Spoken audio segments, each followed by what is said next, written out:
के कोर्ट के हियरिंग के बाद बहुत स्पष्ट हो गया कि मेरा घर इलीगली जबरदस्ती खाली कराया गया, इसलिए कि वाई पूरन कुमार के मामले को आगे मैं न ले जाऊं, क्योंकि मनोहर लाल खट्टर जी भी उसमें फंसते हैं।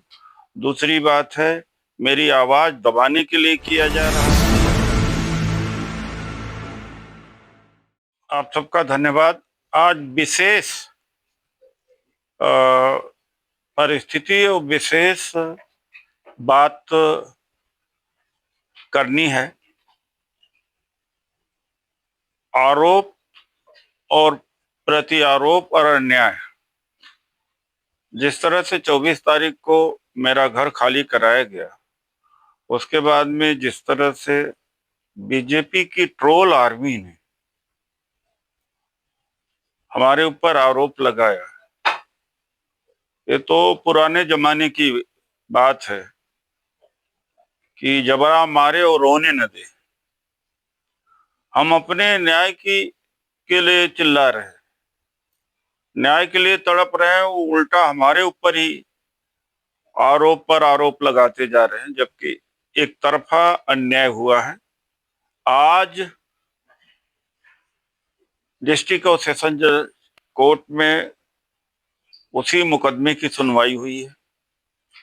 और क्या हुआ है, हमारे एडवोकेट जिन्होंने जो आज केस को आर्गुमेंट किया है, वो शाहिद अली जी हैं और राजेश रंजन जी हैं। मैं शाहिद अली जी से कहूंगा कि आज कोर्ट में क्या हुआ है, जो हमारे ऊपर आरोप लगाए थे, हम उनके ऊपर आरोप लगा रहे हैं, हमारी कहीं गलती नहीं है। जबरन हमारे सामान को फेंका गया सड़क पर, रात हमें गुजारनी पड़ी सामान लेकर के। हमारी स्थिति वाई पूरन कुमार एडीजी जैसी करना चाहते थे कि ताकि हम घर के नजरों में, रिश्तेदार के नजर में, दोस्तों के नजर में, समाज के नजर में जलील हो जाए और आत्महत्या करने के लिए मैं भी मजबूर हो जाऊं। मैं शाहिद अली जी से कहूंगा बात को रखेंगे। जी, आज ऑनरेबल कोर्ट में एस्टेट ऑफिसर की तरफ से वकील साहब पेश हुए। उन्होंने कहा कि जी इनकी अपील अब इन्फ्रक्चस हो गई है क्योंकि हमने प्रॉपर्टी खाली करवा ली, तो इसलिए इनकी अपील को डिसमिस कर दिया जाए। इस पर हमने ऑनरेबल कोर्ट के सामने बहस की कि इन्होंने जो गलतियां की हैं, इन्होंने जो ये कसम कार्रवाई की है बदले की भावना से, वो देखिए आप किस तरह से की और कानून के खिलाफ जाके की है। नंबर एक बात यह है कि कानून में जब पार्लियामेंट ने एक एक्ट पास किया और उसके अंदर एक प्रोविजन ये रख दिया कि कोई अगर अपील करना चाहे तो वो अपील कर सकता है, और वो अगर अपील कर देता है तो उस कंडीशन में उससे सिर्फ डैमेजेस लिए जाएंगे। जो इन्होंने एविक्शन ऑर्डर भी दिया 5 अगस्त को, उसमें भी लिखा हुआ है लास्ट 2 लाइंस में कि श्रीमती सीमा राज अगर चाहें तो अपील कर सकती हैं, लेकिन अगर वो अपील करेंगी तो डैमेजेस दिए जाएंगे। और यही सेक्शन 7(3)(b) में लिखी हुई है बात कि अगर कोई इंसान, कोई जो गवर्नमेंट सर्वेंट होते हैं, अगर उनसे बंगला या कोई उनकी प्रॉपर्टी खाली करवाई जाती है, नोटिस जाता है, तो वो अगर वो अपील करते हैं तो सेक्शन 7(3)(b) में उनसे डैमेज दिया जाएगा।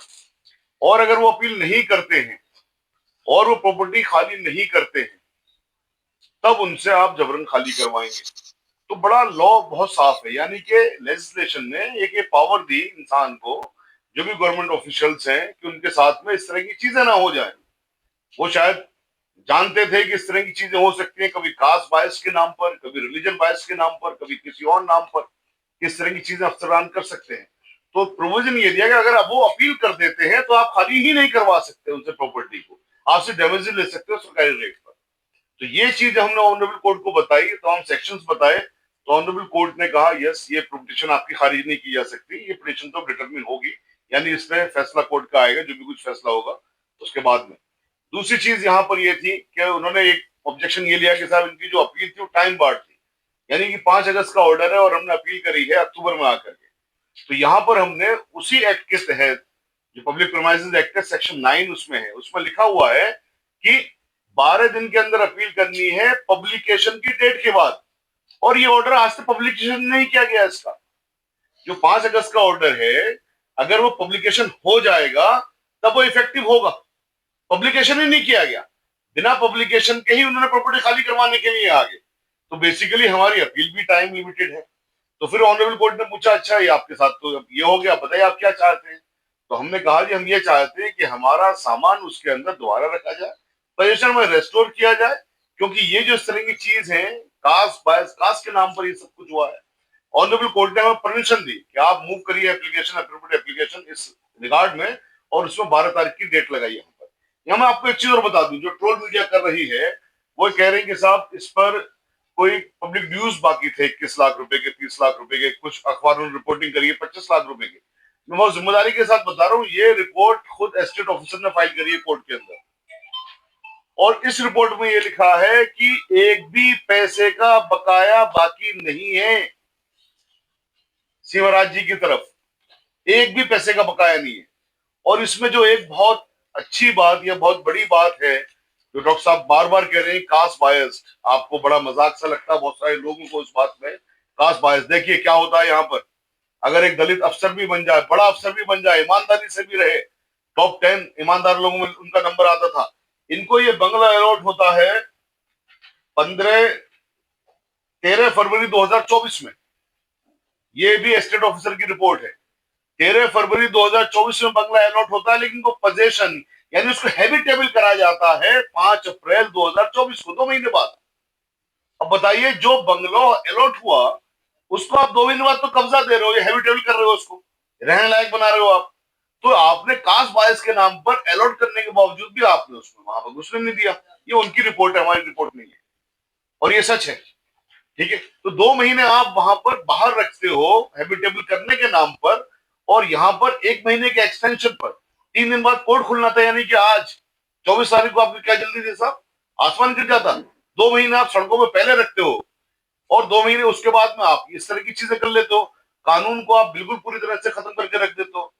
एक जो इसके अंदर और चीज है वो ये है कि जब इन्होंने इसमें ऑनरेबल कोर्ट में बात छिपाई कि इन्होंने फोर्सबल एविक्शन किया, कोई लेडी पुलिस भी नहीं थी, तमाम पुलिस वाले जेंट्स थे, फोर्सिबली आके सामान फेंका, सामान फेंकने की वीडियो मौजूद है हमारे पास में, जबरदस्ती तरीके से कर रही, लेकिन यहाँ पर लिख के नहीं दे रही कि हमने फोर्सिबल एविक्शन किया, यहाँ पर ये लिख के दे रहे हैं कि सब एविक्शन हो गया, यानी उन्होंने एविक्शन कर दिया। तो जब कोर्ट कानून में आप एविक्शन करा ही नहीं सकते, इवन के पीसफुल भी नहीं करा सकते, आप यहाँ पर चूंकि दलित लीडर हैं तो आप इस तरह से फोर्सिबल एविक्शन करेंगे।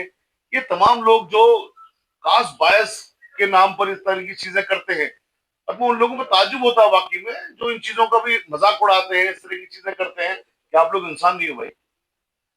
कि ये जो वर्ण व्यवस्था है खत्म हो गई, संविधान से खत्म हो गई, उससे पहले भी खत्म हो गई, और खत्म होनी चाहिए। इंसानों में क्यों फर्क इस नाम पर, ये जुल्म हुआ है, कितना बड़ा जुल्म हुआ है, पूरे देश को साथ में आना चाहिए ना। लॉ है वो मैंने आपके सामने रखा है, कोई पेंडेंसी नहीं है। और जब हमने बंगला इन्होंने ये खाली किया तो उसमें भी ये लिखा हुआ है, यानी कि 24 तारीख को बंगलो खाली हुआ है, इमीडिएटली कोई भी आके उसमें रह सकता है, हैबिटेबल कंडीशन में है, और हमें 2 महीने बाद मिलता है, डॉक्टर साहब 2 महीने बाद मिलता है। ये आज की कार्रवाई रही, कोर्ट ने परमिशन दी 12 तारीख को एप्लीकेशन लगाने के हम उसमें कि पोजीशन रेस्टोर बैक किया जाए। ये इसलिए लगाएंगे, हमने वहां पर जाना नहीं है, सामान भी फेंक दिया, सब कुछ कर दिया, लेकिन एक नजीर बने, कल को आने वाले वक्त में किसी और के साथ में ये सब चीजें ना हो, कास्ट के नाम पर, धर्म के नाम पर, रीजन के नाम पर, लिंग के नाम पर इस तरह की चीजें ना हो। तो इसलिए ये चीजें, ये लड़ाई बहुत जरूरी लड़ी जानी है, और आप सब लोगों के सहयोग से लड़ी जानी है। बाकी धन्यवाद। अब हमारे देखिए राइट्स की जहां तक बात राजेश रंजन जी, आप भी आईपीएल हुए थे इस केस को, इसी में जो उन्होंने कहा मैं दिया, दो उन्हें बात छोटा जोड़ना सा चाहता हूं कि जहां तक राइट की बात है, Maneka Gandhi versus union of India में माननीय सुप्रीम कोर्ट ने एक व्यवस्था दी थी कि कोई भी ऑर्डर अगर आर्बिट्ररी है, यूनिलैटरली पास किया गया है, जबरदस्ती फोर्सफुली किया गया है, that is against the rule of law. सीधा सा बात है, सीधा घर में आ गए, बिना किसी लेडी कांस्टेबल के पुलिस वाले आ गए, बेडरूम में जा जाके सामान निकाल के फेंक लेते। क्या ये आर्बिट्ररी डिसीजन था या नहीं स्टेट ऑफिसर का? क्या ये रूल ऑफ लॉ का वायलेशन था कि नहीं? कोई ड्यू प्रोसेस के लिए आदमी कोर्ट गया हुआ है, कोर्ट का कोई डिसीजन का वो वेट कर लेते, कोर्ट का डिसीजन का वेट नहीं किया। 3912 इंजंक्शन होता है कि जिसमें हमें स्टे मिलती है, वो एप्लीकेशन मेरा पेंडिंग था। कोर्ट ने फिक्स किया था कि 28 तारीख को उस पर आर्गूमेंट होगा और सुनेंगे हम। और जब कोर्ट ने कहा कि कोर्ट हम सुनेंगे, तो ये एडमिनिस्ट्रेशन ऑफ जस्टिस में उनकी दखल थी कि नहीं, कि उसके पहले ही सारा सामान फेंक दिया। तो क्या राइट टू रेमेडी, हमारा जो फंडामेंटल राइट्स है वो वायलेट हुआ या नहीं हुआ? राइट टू रेसिडेंस, हमारा फंडामेंटल राइट्स है वायलेट हुआ या नहीं? यही सारे मुद्दों को मैंने कोर्ट में उठाया है और कोर्ट ने इस पे सुना है और कोर्ट इस पे संज्ञान लेगी। इसलिए कोर्ट ने हमें अनुमति दी कि आप मैंडेटरी इंजंक्शन का जो मेरा पोजीशन है रिस्टोर करेंगे, उसका एप्लीकेशन देने के लिए मोहलत दी है। यही प्रक्रिया है। धन्यवाद। अब आज के कोर्ट के हियरिंग के बाद बहुत स्पष्ट हो गया कि मेरा घर इलीगली जबरदस्ती खाली कराया गया। कोर्ट का जो आज हियरिंग हुई है उसके सारे पॉइंट्स आपको लिखित रूप से दिया जा रहा है, कोई मौखिक रूप से नहीं दिया जा रहा है, इसलिए कि वाई पूरन कुमार के मामले को आगे मैं न ले जाऊं, क्योंकि मनोहर लाल खट्टर जी भी उसमें फंसते हैं। दूसरी बात है, मेरी आवाज दबाने के लिए किया जा रहा है। और तीसरी बात है कि इलीगल है पूरी तरह से।